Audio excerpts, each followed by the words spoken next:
Muy buenas tardes. Yo no sé qué tiene este país, pero dice el gobierno, el 1 de septiembre, primavera. Y sale un día de primavera extraordinario. Es increíble. Es verdad que es lunes, pero se notaba que ya estábamos en primavera. La satisfacción que uno tiene cuando anda por la calle y se da cuenta de que ya no hace frío. Esa es la satisfacción que uno siente cuando, a pesar de las dificultades que hay en este mundo, sabe que hay una esperanza, que hay un futuro totalmente diferente para aquellos que confiamos en Cristo. Voy a apelar a vuestra memoria y voy a empezar a decir ¿qué vimos el sábado por la mañana? Sábado por la mañana, hace como 7 u 8 días. Vimos un sueño, el sueño del rey Nabucodonosor, que se explica en la Biblia en Daniel 2. Descubrimos que en ese sueño había distintos imperios y que empezaba desde el imperio de Babilonia y que iba descendiendo en esa estatua por Medo-Persia, Grecia, Roma, y después llegábamos a los pies que estaban formados de hierro y barro cocido y que representaba a esa Roma dividida y que representaba el tiempo en el que estamos viviendo. También descubrimos con asombro, como también lo hizo Nabucodonosor, que había una piedra que no era cortada con mano humana, que golpeaba en esa estatua y que finalmente todo quedaba deshecho, y esa piedra formaba un gran monte y permanecía para siempre. Al día, por la tarde, el sábado, hablábamos de las señales que nos indicarían cuán cerca o cuán lejos estaba esa piedra de golpear a la estatua. Y vimos que había señales que nos mostraban que el regreso del último imperio, esa piedra que golpeaba, estaba muy cerca. Y no lo decía nadie más que Jesús a sus discípulos. Mateo 24. Y ayer por la noche hablábamos de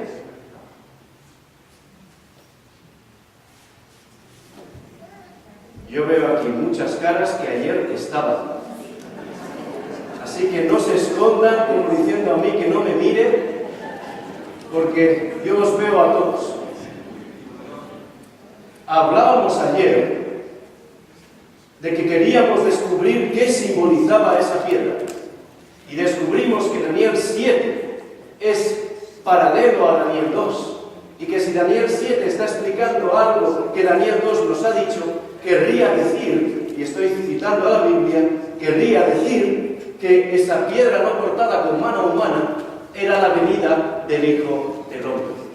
Y como no sabíamos muy bien lo que significaba ese Hijo del Hombre, buscamos en la Biblia dónde se encontraba ese Hijo.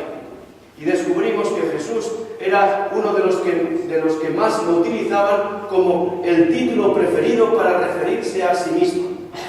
También descubrimos que es el título que más se utiliza en todo el Antiguo Testamento, el Nuevo Testamento, para hablar de Jesús. Y también descubrimos que la historia demostró que Jesús existió. Y lo más sorprendente, que una cabra, no era una cabra, era un niño con una cabra que se perdió, descubrió en las cuevas de Qumran los rollos que indicaban que aquello que está en el texto bíblico hoy ya se escribió anteriormente, y que aquello que se escribió es exactamente lo mismo que tenemos hoy en día en nuestras Biblias. Y esa profecía vino a cumplir que 48 profecías que se referían al Mesías se cumplieron exactamente en una misma persona, que era Jesús. ¿No está mal el resumen? La pregunta es, ¿todo esto para qué? Porque uno piensa, yo quiero escuchar de profecía, no quiero escuchar de Jesús, quiero escuchar la profecía bíblica, a ver a dónde nos lleva. Quiero saber esas figuras que habla Daniel 7, Daniel 8, Daniel 9, quiero saber más sobre Apocalipsis. ¿Por qué Jonathan solo nos habla de la estatua de Nabucodonosor? ¿Queréis la respuesta? tragar sin haber mascado antes. No se puede tragar sin haber masticado antes. No se puede aprender sin antes tener la base. Por tanto, es necesario entender lo que hemos entendido hasta hoy para poder entender la profecía que viene después. Y como os habéis dado cuenta, lo que hemos hablado en esta noche y en estas noches pasadas no es algo que yo digo, es algo que está en el texto bíblico. Con lo cual significa que vosotros también podéis hablar exactamente lo mismo que yo digo, porque no es invención humana, sino algo que está escrito en la palabra de Dios. Ayer, cuando terminamos por la noche, nos preguntamos: ¿cómo es posible que tengamos vida eterna? ¿Cuándo tendremos vida eterna? ¿Vendrá Cristo por segunda vez para darnos vida eterna? Si la piedra de Daniel 2, tal y como leíamos en Daniel 7, representa a Cristo viniendo a darnos vida eterna, si la piedra golpea los pies de la estatua al final de la profecía, y si nosotros estamos viviendo en este último tiempo, la pregunta es: ¿cuándo y cómo será la segunda venida de Cristo? ¿Dónde podemos encontrar ese mensaje? ¿Dónde podemos saber dónde dice que Cristo vendrá por segunda vez? En vuestras Biblias, en mi Biblia, ahí lo dice exactamente. Vamos a ver la siguiente imagen. Dice: estas cosas os he escrito a vosotros que creéis en quién. En el Hijo del Hombre. ¿Y qué más? Para que sepáis que tenéis vida eterna.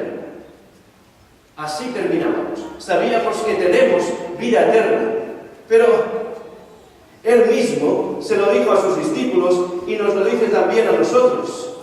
Dice: dinos cuándo serán estas cosas y qué señal habrá del fin del mundo. ¿Os acordáis de esto? ¿Os acordáis que hablábamos? Que los discípulos estaban mostrándole a Jesús: mira qué maravilla, el templo de Jerusalén. Y Jesús les contestó: todo esto, nada.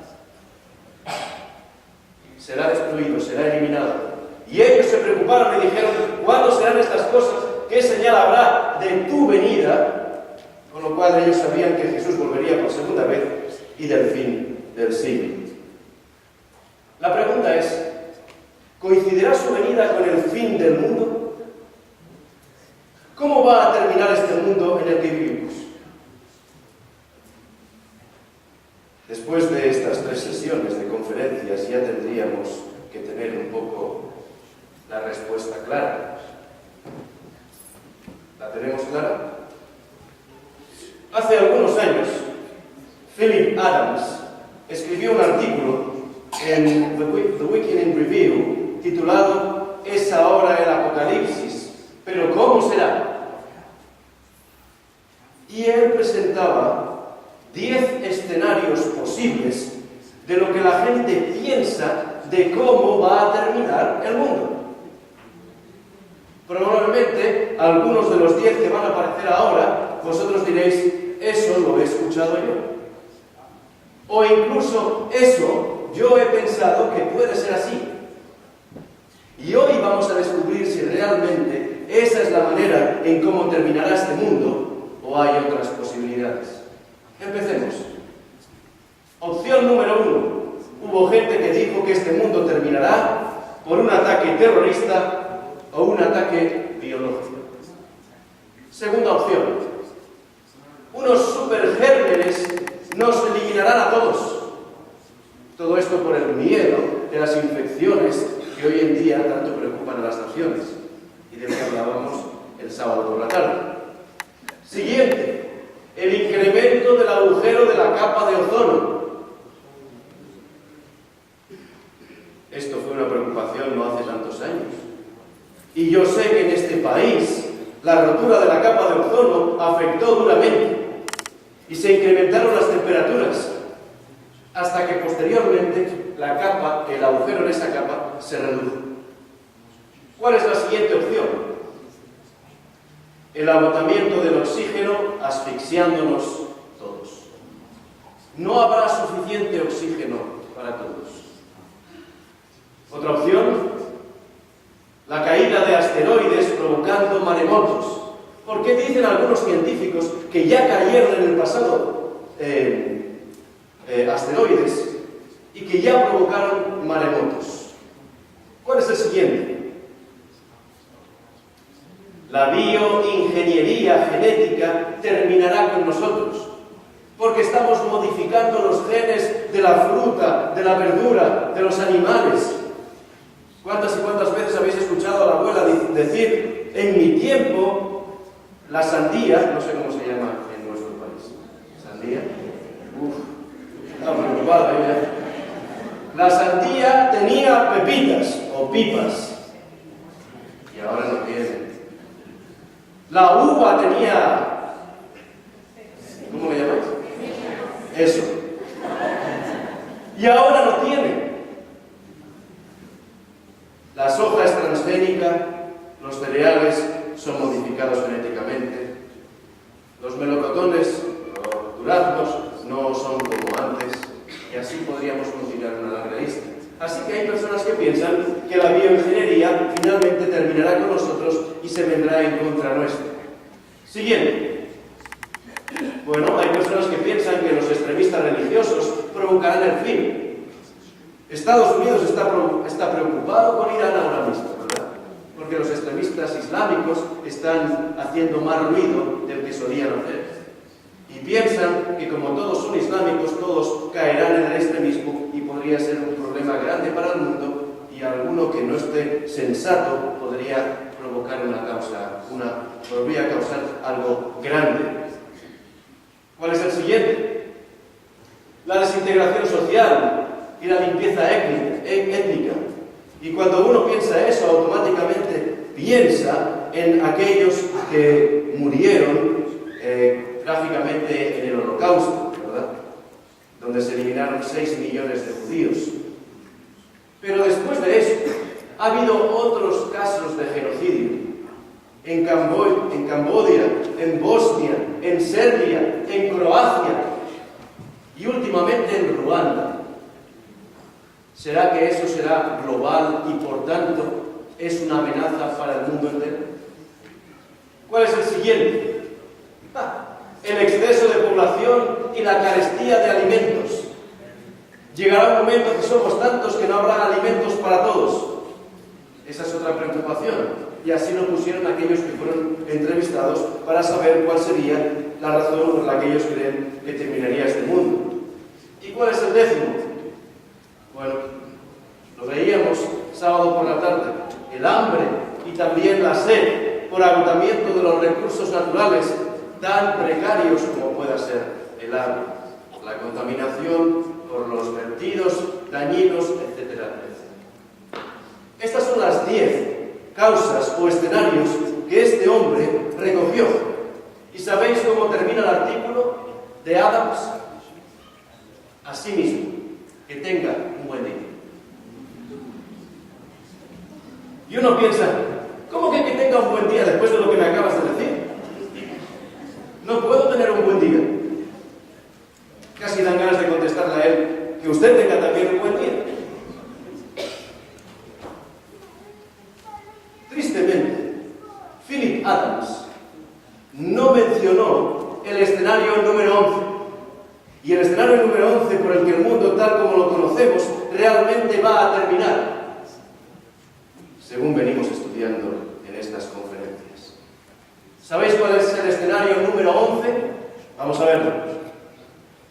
El regreso de Cristo y el gobierno, la instauración del gobierno del último imperio. En estas conferencias estamos usando la Biblia como fundamento de lo que venimos diciendo, y hoy no puede ser una excepción.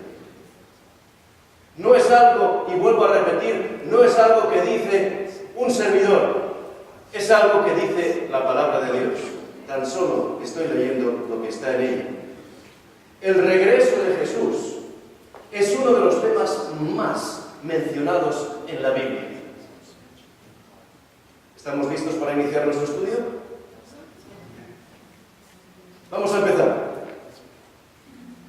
Vamos a examinar cómo el 11º escenario va a producirse y cómo el último imperio va a terminar con los imperios de este mundo.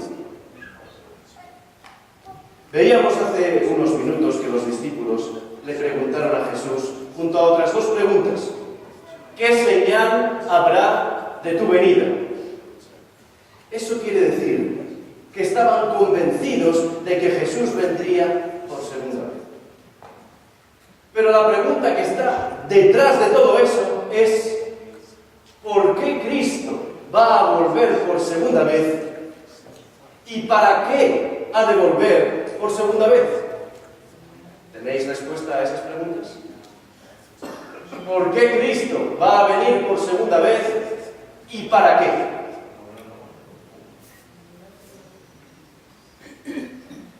Vamos a encontrar un texto en el que se contestan las dos preguntas. Dice el texto: porque el Señor mismo, con voz de mando, con voz de arcángel y con trompeta de Dios, ¿qué dice? Descenderá del cielo y los muertos en Cristo resucitarán primero. Por tanto, el primer para qué ya lo tenemos. ¿Cuál es? Levantará a los que creyeron en Él de la muerte a la vida. Ese es el primer para qué. ¿Os acordáis de lo que hemos dicho al principio? Siguiente: estas cosas os he escrito a vosotros que creéis en el nombre ¿de quién? Del Hijo de Dios. ¿Para qué? Para que sepáis que tenéis vida eterna. Lo que nos está diciendo la Biblia es que tenemos vida eterna. Y que una de las causas por las que Cristo vendrá a la tierra es para darnos vida y vida en abundancia, dice la palabra de Dios. ¿Para qué más va a venir Jesús por segunda vez? Primera de Tesalonicenses 4:17. Pablo está escribiendo a los conversos en Tesalónica, en una parte de Grecia, y dice así: ¿qué ocurre después? ¿Cuál es la segunda causa por la que Cristo vendrá? Luego nosotros, los que vivimos, los que hayamos quedado, seremos arrebatados juntamente con ellos, los que resucitaron, porque esto es la continuación del texto anterior, y dice: juntamente con ellos en las nubes, para recibir ¿a quién? Al Señor en el aire, y dice: y así estaremos durante un tiempo con el Señor. ¿Dice eso? ¿Os acordáis que cuando estudiábamos Daniel nos decía: y ese reino será un reino eterno? No hay otra explicación. Ese es el reino que trae Jesús, el reino eterno. ¿Qué dice la siguiente?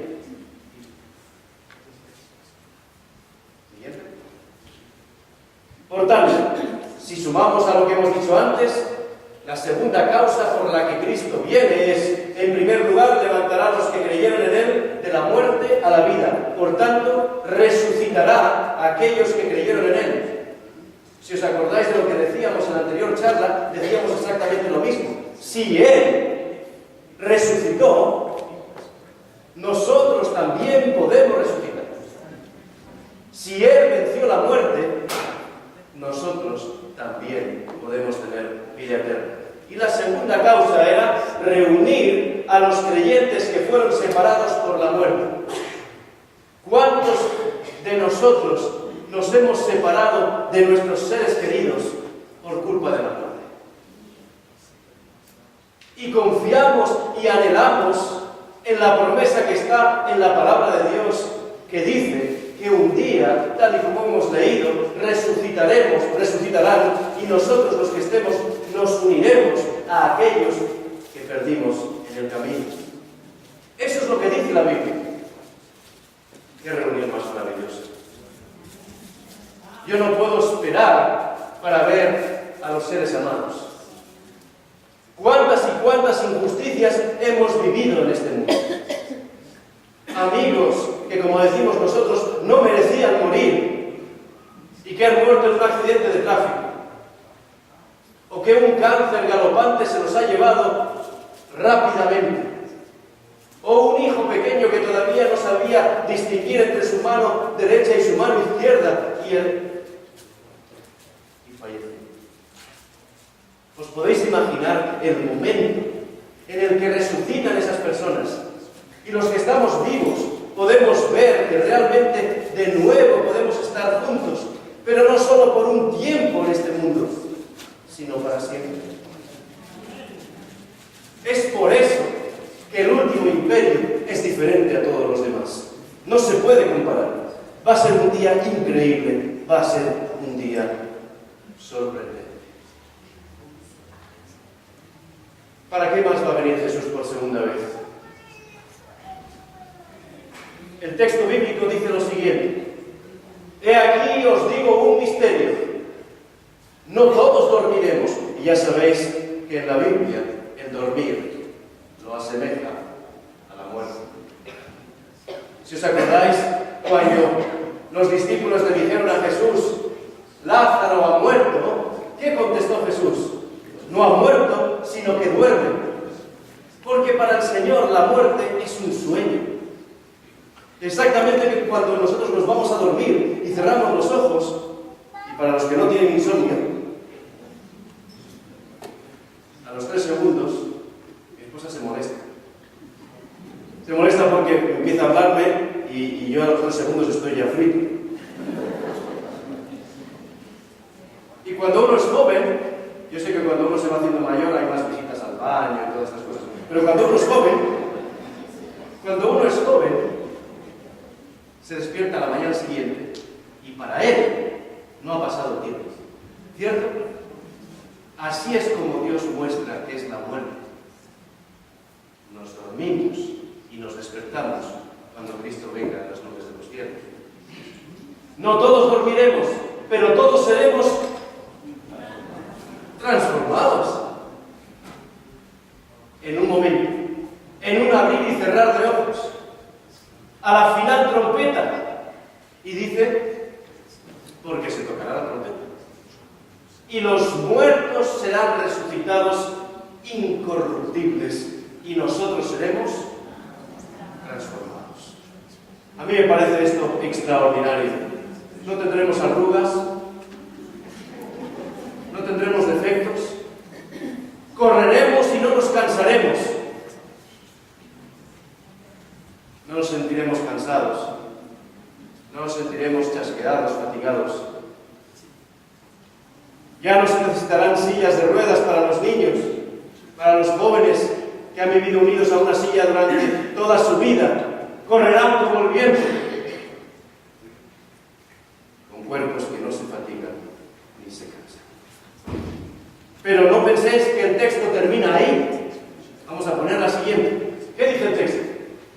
Y cuando esto corruptible se haya vestido de incorrupción, y esto mortal se vista de inmortalidad, entonces se cumplirá la palabra que está escrita: sorbida es la muerte en victoria.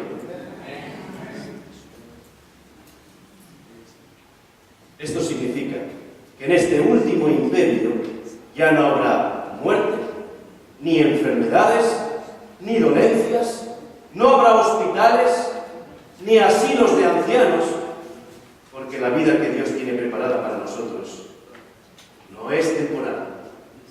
No es esta vida miserable que estamos viviendo, que no es la vida que el Señor preparó para nosotros.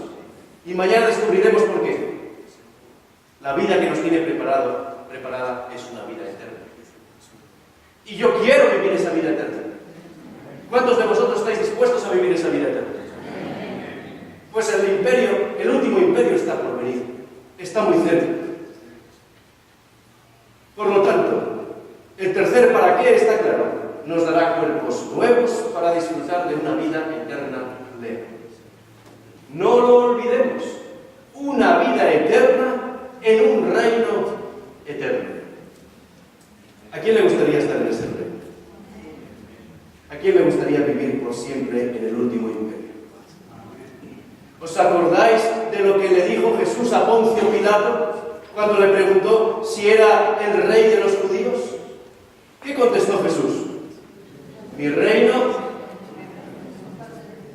no es de este mundo.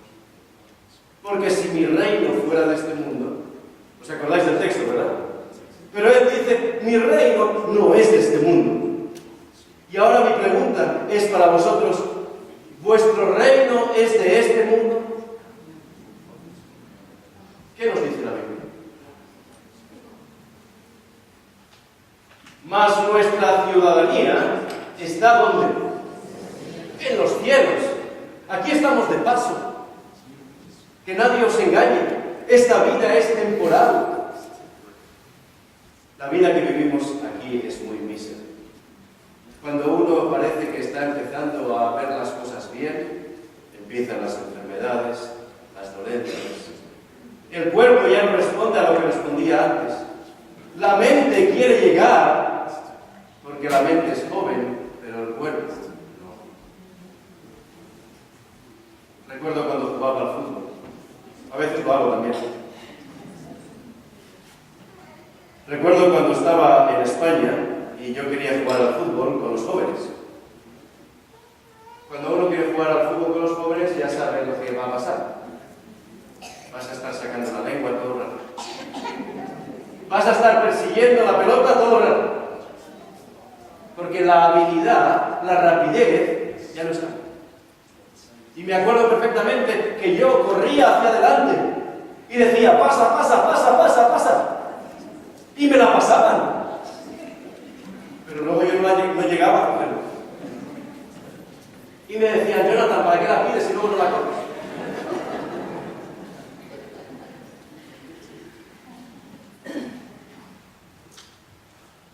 La realidad es que nuestra ciudadanía no está aquí. Que por mucho que queramos, no somos de este mundo. Dice, esperamos al Salvador. ¿Quién es el Salvador? El Señor Jesucristo, el cual transformará el cuerpo de la humillación nuestra para que sea semejante a qué? Al cuerpo de la gloria suya, por el poder con el cual también sujeta a sí mismo todas las cosas. Si Dios tiene poder para transformar y para darme la vida, ¿creéis que no tiene poder para volvérmela a dar si fallé? ¿Creéis que no puede transformarnos para vivir una vida plena y completa? Claro que puede, claro que puede. Y lo más maravilloso es que eso lo dice la palabra de Dios. No es algo que nosotros nos inventemos. Por lo tanto, el cuarto para qué está bien claro también. Nos llevará a vivir con Él en el cielo. Por tanto, hemos visto que levantará a los que creyeron en Él de la muerte a la vida. Así que no nos tenemos que preocupar por nuestros seres queridos. El Señor sabe. Reunirá a los creyentes que fueran separados por la muerte, y hemos dicho que ese día será un día extremadamente maravilloso. Nos dará cuerpos nuevos para disfrutar una vida eterna, así que no tendremos achaques, ni enfermedad, ni dolor, absolutamente nada. Pero ahora añade otra cosa, el para qué número 4 es, nos llevará a vivir con Él, ¿dónde? En el cielo. Y alguno de vosotros podría preguntar, sí, bueno, pero yo me he fijado, si pasamos a la anterior, por favor. Eso es. Yo me he fijado que esto que estás diciendo no lo dice Jesús. Que vamos a ir al cielo, no lo dice Jesús. Lo dice Pablo cuando le escribe a los filipenses.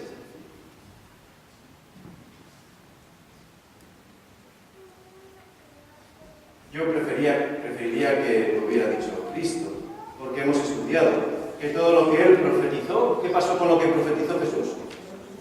Se cumplió. Y no solo se cumplió, sino que también se cumplirá. Porque si aquello se cumplió, una cosa va con la otra. no puede cumplirse una parte y la otra no. Entonces yo me pregunto y empiezo a buscar en mi Biblia, ¿hay algún lugar en la Biblia en el que el propio Jesús dijera que vamos a ir a vivir con Él?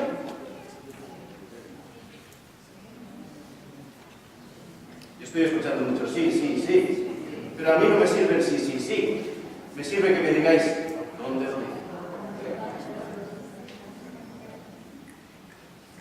Vamos a buscar una nota.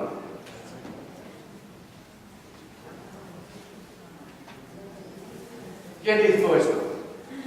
No se turbe vuestro corazón, no os preocupéis, no os angustiéis, está diciendo Jesús. ¿Creéis en Dios? Creed también en mí, que somos la misma cosa. En la casa de mi Padre, no os preocupéis, no hay un problema de espacio. Hay muchas moradas, si así no fuera, yo os lo hubiera dicho. ¿Qué dice más Jesús? Voy pues a preparar lugar para vosotros. ¿Para qué? Y si me fuere, que se fue, y os prepararé el lugar, que estamos convencidos de que prepara el lugar para nosotros, vendré otra vez. ¿Quién está diciendo eso? Jesús a sus discípulos, Jesús a cada uno de nosotros. Vendré otra vez. No te desesperes, no te angusties. El último imperio está por llegar. Y os tomaré a mí mismo, conmigo, para que donde yo estoy, vosotros también estéis. ¿Dónde está Jesús? El texto que hemos leído dice, en la casa de mi Padre. ¿Y dónde está el Padre? Todos los que hemos sido creyentes conocemos perfectamente la oración que Jesús les enseñó a sus discípulos, ¿verdad? Muchos nos la conocemos de memoria. ¿Cómo empieza? Padre nuestro. Vosotros mismos lo decís. Evidentemente, Padre nuestro que estás en los cielos. Dice el texto que hemos leído, vendré otra vez. Y eso significa, queridos amigos, que Él no nos ha olvidado, que la promesa se cumplirá al igual que se cumplieron todas las demás cosas que Jesús dijo a sus discípulos, y que la piedra no cortada con mano humana representa, y ahora ya lo tenemos claro, la venida de Cristo. ¡Qué verdadera e increíble esperanza! Y este texto que Cristo dijo a sus discípulos viene de las imágenes de la boda hebrea. En las bodas hebreas, y esto para ilustraros, después de que el novio y la novia se habían comprometido, la joven iba a su casa, preparaba su traje de boda y hacía las maletas para estar lista en cualquier momento para cuando el novio viniera a su casa. Mientras tanto, el novio regresaría a la casa de su padre para preparar una habitación allí para él y su novia. Cuando todo esto estuvo listo, él vendría con su novia para llevarla a la casa de su padre. Por lo tanto, el pueblo de Dios, también llamado la Iglesia, se le llama en la Biblia la novia de Cristo. Porque Él ya ha preparado un lugar en la casa del Padre, como hemos leído, y que dice, y viene a buscarnos. Viene a buscar a su prometida. Y así nos lo cuenta el libro llamado Apocalipsis, que significaba la revelación de quién. ¿Qué es una revelación? Cuando se muestra con claridad aquello que quiere ser mostrado. Se revela a los demás, ¿verdad? Como cuando decimos, te puedo revelar un secreto, ¿verdad? Le mostramos, le decimos a los demás. Bien, pues en ese libro Apocalipsis, que en griego significa revelación, encontramos el texto siguiente. Dice Apocalipsis 19, 7 y 8, y esto es un libro profético. porque han llegado las bodas de él. ¿Quién es el Cordero? ¿Qué es el Cordero? ¿Qué dijo Juan el Bautista cuando, bautizando a aquellos que querían arrepentirse, vio a Jesús? ¿Qué dijo? Este es el Cordero de Dios que quita el pecado. Por tanto, claramente aquí se está refiriendo a las bodas de Jesús, las bodas del Cordero, y su esposa, ¿qué ha hecho? Se ha preparado, y a ella se le ha concedido que se vista ¿de qué? De lino fino. La ropa blanca, lo veremos más adelante en estas conferencias, representa la justicia de Cristo, que da crédito a los que han puesto la confianza en Jesús. En el tiempo de Jesús, cuando la novia, el novio y los invitados llegaban a la casa del novio, celebraban la fiesta de bodas. La pregunta que yo me hago esta noche es: ¿estamos nosotros invitados a esa fiesta de bodas? ¿Estamos invitados? ¿Estamos invitados a la celebración de la conquista del último imperio? Porque eso es la celebración de la conquista del último imperio. ¿Estamos invitados? ¿Dónde lo dice? Vamos a buscarlo. Y el ángel me dijo, ¿a quién? A Juan, que estaba escribiendo. Y el ángel me dijo, escribe: bienaventurados, felices, afortunados, todos los sinónimos de bienaventurados. Bienaventurados los que son llamados a la cena de las bodas del Cordero. ¿Qué significa eso? ¿Estamos siendo llamados a celebrar esa fiesta con nuestro emperador? ¿Sí o no? La profecía nos está diciendo que estamos siendo llamados. Despacio. No corramos. Aparentemente todo está terminado, ¿verdad? Aparentemente Cristo vendrá como esa piedra que veíamos de Daniel 2 y se terminará con este mundo. Pero ¿qué es necesario para ganar una guerra? ¿Qué es necesario para ganar una guerra? Podemos prepararnos, evidentemente, pero algo que es fundamental para ganar la guerra.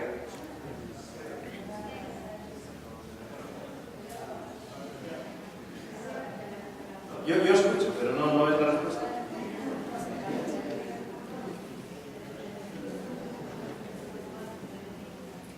Ahí está. Para ganar una guerra, ¿qué tengo que hacer? Eliminar al enemigo, ¿sí o no? ¿Cómo voy a ganar si no elimino al enemigo? Si no gano al enemigo, si no lo elimino, es imposible. Por tanto, si este imperio viene, tiene que eliminar al enemigo. Os dejo que empecéis a pensar. Nosotros nos hemos emocionado de que se nos invita a la fiesta de bodas y que somos llamados a ser parte de esa fiesta de bodas. Pero no nos olvidemos que hay algo que hay que hacer antes. ¿Os acordáis que esa piedra golpeaba en la estatua, cierto? Y vosotros estáis pensando ya en la parte de después, cuando dice que esa piedra se hizo grande y se hizo como un monte grande que cubrió toda la tierra. Pero ¿qué ocurre cuando la piedra golpea la estatua?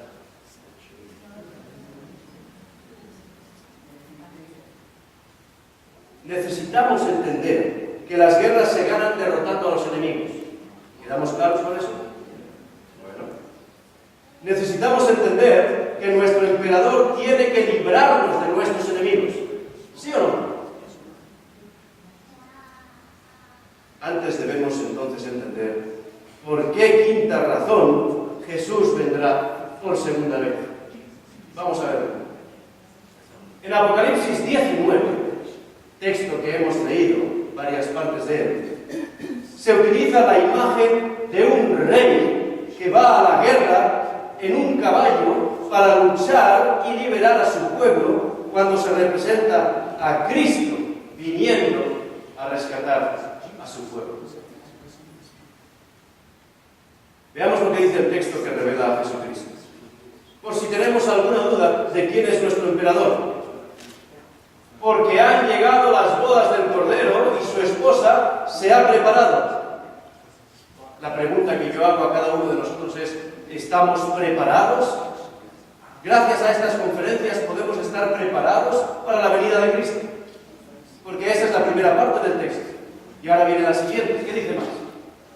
Entonces vi el cielo abierto y he aquí un caballo blanco, y el que lo montaba se llamaba Fiel y Verdadero. ¿Y qué más? Y con justicia juzga, ¿y qué más? Y pelea. Por tanto, hay una lucha que tiene que librarse. Y al final de esa lucha se sabrá quién es el vencedor. Y por la profecía sabemos que el del jinete del caballo blanco es el que va a ganar. Esto es como ver las noticias de España aquí en Australia. Uno ya sabe el resultado del partido y el del terriario dice: vamos a ver lo que puede hacer este equipo. Yo ya lo sé, porque vivo en el futuro. La noticia me viene después. Exactamente igual para nosotros. Nosotros ya sabemos que el jinete del caballo blanco va a ganar. Pero también tenemos que ser conscientes de que va a haber una lucha, que dice que juzga y pelea, pero dice algo más antes. Ahí está. Estaba vestido, por si tenemos dudas de quién era, ¿qué dice? Estaba vestido de una ropa teñida en sangre. Y ayer estábamos descubriendo que la profecía se cumplía perfectamente en Jesús. El derramamiento de sangre, la crucifixión, que no era necesario haber sido clavado, etcétera, etcétera. No nos queda la menor duda de que aquí se está refiriendo a Jesús. Y por si no lo teníamos del todo claro, sigue diciendo: y su nombre es el Verbo de Dios. Hay muchos textos en la Biblia, no tenemos tiempo en esta tarde para poder revisarlos todos, en las que se dice claramente: y se asemeja a Jesús como quien, el Verbo de Dios. Y en su vestidura y en su muslo tiene escrito este nombre. Es decir, nos está dando suficientes características para que no tengamos ninguna duda de que se está refiriendo a Jesús. ¿Quién dice que es? Rey de reyes y Señor de señores. ¿Alguien me puede explicar qué significa eso? ¿Qué significa Rey de reyes? Para mí significa el Rey de los reyes es el que está por encima de cualquier otro rey. Y el Señor de los señores es el que está por encima de cualquier otro señor. ¿Estáis de acuerdo conmigo? ¿Quién puede ser este sino Jesús? Ahora que tenemos claro quién es, vamos a hacer una recapitulación de las causas por las que Jesús vino. Va a venir por segunda vez. La primera: levantará a los que creyeron en él de la muerte a la vida. Nos va a dar vida eterna. No solo a los que murieron, sino a los que estamos vivos. Y digo estamos vivos porque tengo el convencimiento de que Cristo está a las puertas. Reunirá a los creyentes que fueron separados por la muerte. Estaremos de nuevo con nuestros seres queridos para vivir eternamente. Nos dará cuerpos nuevos para disfrutar una vida eterna. No nos cansaremos, no nos envejeceremos, no habrá enfermedad, no habrá dolor. Nos llevará a vivir con Él en el cielo. ¿Y qué más dice al final? Derrotará a nuestros enemigos.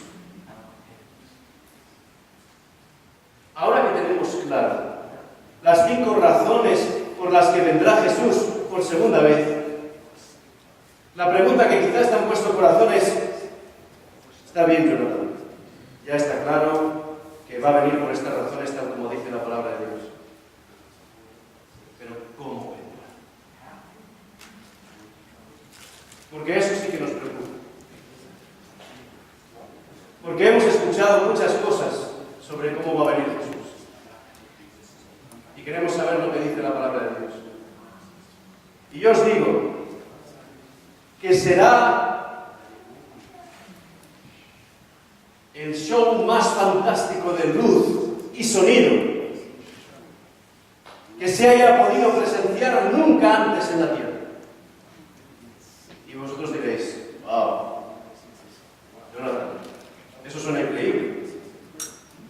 Pero, ¿esto es algo que tú estás diciendo o algo que algún profeta dijo? La verdad es que no lo dijo profeta alguno. ¿Quién lo dijo?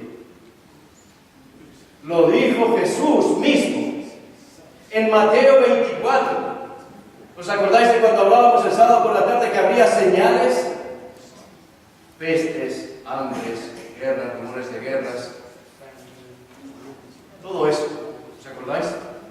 En ese mismo capítulo, Mateo 24, Jesús dice lo siguiente: porque como el relámpago que sale del oriente y se muestra hasta el occidente, así será también la venida del Hijo del Hombre. Por si no nos quedaba ninguna duda de que era el Hijo del Hombre, ahora lo vuelve a decir él mismo. Como el relámpago que sale del este y se muestra hasta el oeste. El relámpago, usado como ejemplo, es la muestra de que será totalmente visible. No sé cuántos de vosotros habéis estado alguna vez en una tormenta de relámpagos.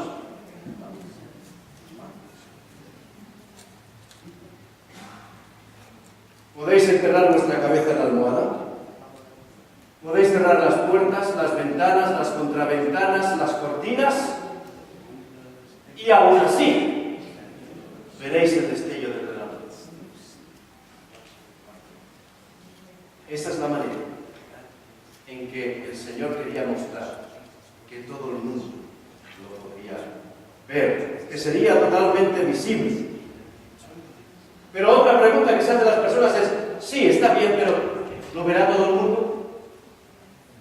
Y para eso habría que preguntar si en la Biblia hay un texto que diga que lo verá todo el mundo.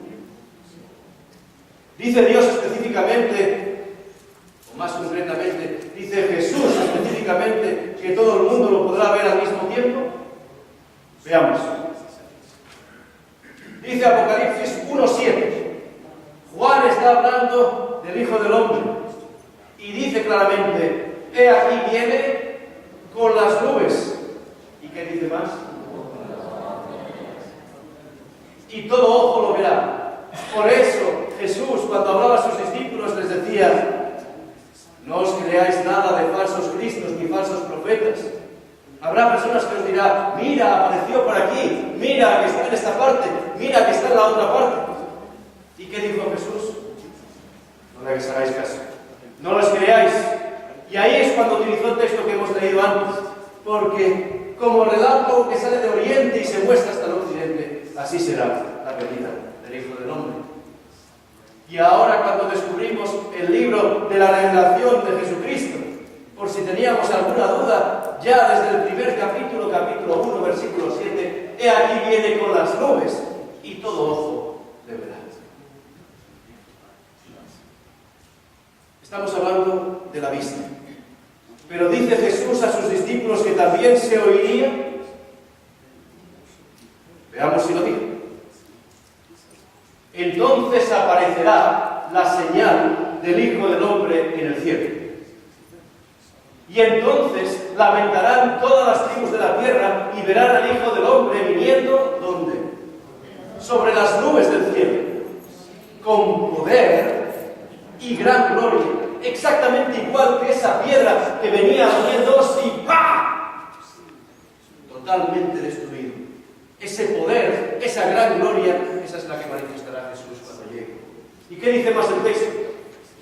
Y enviará a sus ángeles con gran voz de trompeta. ¿Os acordáis que antes hemos leído un texto que dice: sonará la trompeta porque sonará la trompeta y juntarán a sus escogidos de los cuatro vientos desde un extremo del cielo hasta el otro? Por tanto, todo ojo le verá y todo el mundo le oirá. Y supongo que no hace falta decir o buscar ningún ejemplo para la trompeta.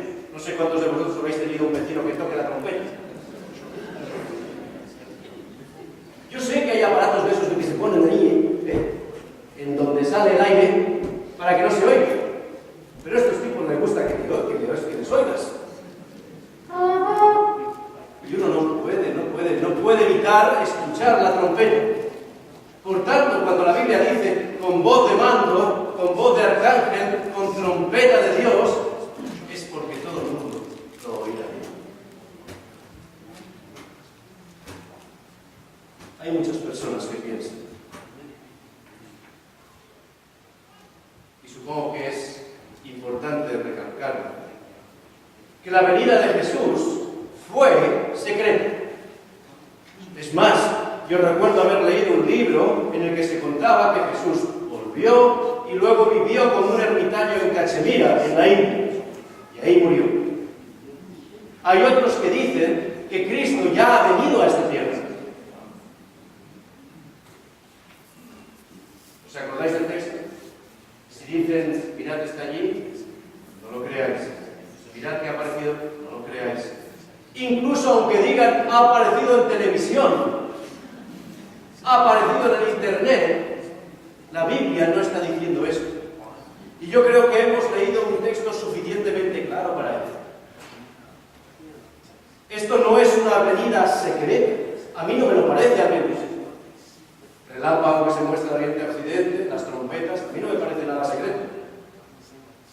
Esto no es un rapto secreto. Hay personas que afirman que Jesús vino secretamente a este mundo. Hay otros que también creen que los que van a vivir con Dios, Él los escoge y van por la calle y desaparecen. Y a eso le llaman el rapto secreto. Pero la palabra de Dios no dice nada en absoluto acerca de eso. Hemos leído el texto bíblico. Vosotros lo podéis leer en vuestra casa. Es exactamente lo que acabo de leer. Ahora bien, todo lo que venimos aprendiendo en estas charlas nos tiene que servir para estar atentos a la realidad que vivimos, dándonos cuenta que estamos cerca del tiempo cuando Cristo regrese por segunda vez para establecer el último imperio. ¿Cuáles fueron las recomendaciones, si las hay? ¿Cuáles fueron las recomendaciones de Jesús a sus discípulos y por tanto a nosotros al referirse al tiempo final? Porque estas charlas lo que están haciendo es abriros los ojos a la realidad que estamos viviendo. Porque la profecía nos está indicando que estamos en el último tiempo. ¿Pero qué dijo Jesús a sus discípulos? Velad pues porque no sabéis a qué hora ha de venir vuestro Señor. Dice claramente el texto bíblico, porque nadie sabe ni el día ni la hora. Así que tampoco sirve que nadie diga, Jesús vendrá en el 2028. Porque la palabra de Dios dice que nadie sabe ni el día ni la hora, sino ¿quién? ¿Quién sabe ese texto? Sino el Padre que está en los cielos. Exactamente igual que cuando vino Jesús. Llegado el cumplimiento del tiempo, entonces se produce. La profecía tiene un camino y cuando llega al final, ahí se cumple. Y nosotros tenemos la oportunidad de entender las profecías de tal manera que sepamos que vivimos en el último tiempo. Pero de todas formas, Jesús previno a los discípulos diciendo, no sabéis a qué hora debe venir vuestro Señor, pero sabed esto, que si el padre de familia supiese a qué hora el ladrón habría de venir, ¿qué pasaría? Me traicionó. No podías ponerla. Velaría y no dejaría minar su casa. Por tanto, también vosotros, ¿qué dicen? Estad preparados. Acordaos que el ejemplo era de la novia esperando al novio. Y ella ya tenía que estar preparada porque el novio estaba a las puertas. Estad preparados porque el Hijo del Hombre vendrá a la hora que no pensáis. Qué interesante. Jonathan, tengo una pregunta. Desde el primer día, tú nos hablaste de diferentes imperios que se fueron sucediendo hasta que se llegó a la división de Roma y después vendría la Gran Piedra. ¿Cierto? La pregunta que tengo es, ¿por qué han pasado más de 2000 años y Jesús no ha venido? ¿No os habéis preguntado nunca eso? ¿Por qué razón no ha venido ya el último imperio? Estábamos viendo en Daniel 2 que realmente ya estamos al final de los pies. De esos pies de hierro y barro cocido. Ya nos explicaste que era Roma y que era Roma dividida, que por tanto era prácticamente la Europa en la que estamos viviendo. ¿Por qué no viene Jesús? Dejemos a la Biblia que conteste a esta pregunta. Quizá hay una respuesta en la Biblia. El discípulo más impaciente que ha existido nunca, ¿cómo se llamaba? El más impaciente. Pedro. Señor, ¿quieres que le cortemos a todos? ¿Verdad? No le dio tiempo ni a reaccionar al soldado y ya le había cortado la oreja. Pedro, impetuoso, ese discípulo es el que ahora nos dice cuándo vendrá Jesús. Vamos a ver el texto. No os engañéis, y este es el mensaje que tenéis que llevar a vuestras casas. El Señor no retarda su promesa según algunos la tienen por tardanza, sino que, ¿qué dice? Es paciente para con quién. Para con nosotros. ¿Y por qué es paciente para con nosotros? No queriendo que ninguno perezca. Quiere darnos a todos la vida eterna. Y dice, no queriendo que ninguno perezca, sino que todos procedan al arrepentimiento. Pero el día del Señor vendrá como ladrón en la noche. Y yo siempre he dicho que el ladrón solo sorprende a los que no le esperan. ¿Estamos de acuerdo? El último imperio nos ofrece una paz perpetua y una esperanza segura, porque el emperador es el propio Jesús. Esta es nuestra esperanza y esto es lo que estamos esperando. Y esto es lo que dice la palabra de Dios. Pablo se lo dice claramente a Tito, joven, impetuoso también, que quería conocer más, y ¿qué le dice? Que estamos aguardando la esperanza bienaventurada. ¿Y cuál es esa esperanza? La manifestación gloriosa, la revelación gloriosa de nuestro Señor, de nuestro gran Dios y Salvador Jesucristo, quien se dio a sí mismo, como estudiamos de las profecías ayer, por nosotros, ¿para qué? Para redimirnos de nuestros enemigos. ¿Cuáles son nuestros enemigos? De la iniquidad, y purificar para sí un pueblo propio, celoso de las cosas que están bien hechas.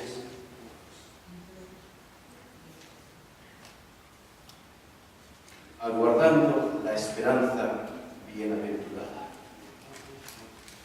Entonces tenemos claro cuáles son las 5 causas que originan que Cristo venga por segunda vez. ¿De acuerdo? Tenemos claro la manera en que vendrá por segunda vez. Pero no tenemos claro el por qué no ha venido ya. Antes hemos mencionado que necesitamos entender que las guerras se ganan derrotando a los enemigos. Y necesitamos entender que nuestro emperador tiene que librarnos de nuestros enemigos. La pregunta entonces es, ¿quiénes son los enemigos del último imperio? ¿Por qué no ha venido ya el último imperio? ¿Qué se lo impide? Si hay enemigos, es que hay una guerra. Si la piedra golpea contra los pies, no contra la cabeza, no contra los brazos, no contra el vientre ni contra las piernas.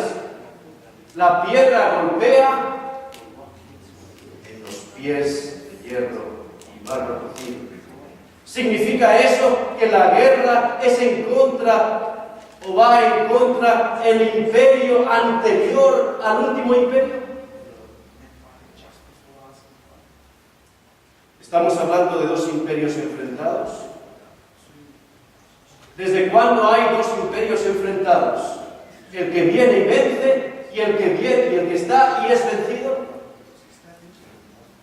Lo veremos mañana.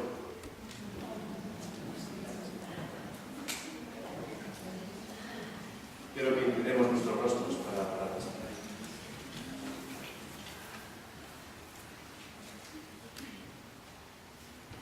Bondadoso Padre nuestro que estás en los cielos, estamos de nuevo sorprendidos, Señor, porque en tu palabra se muestra claramente que tú vendrás por segunda vez. Y estamos ansiosos por saber de qué manera y para qué, y en esta noche hemos podido descubrir lo que la palabra de Dios dice.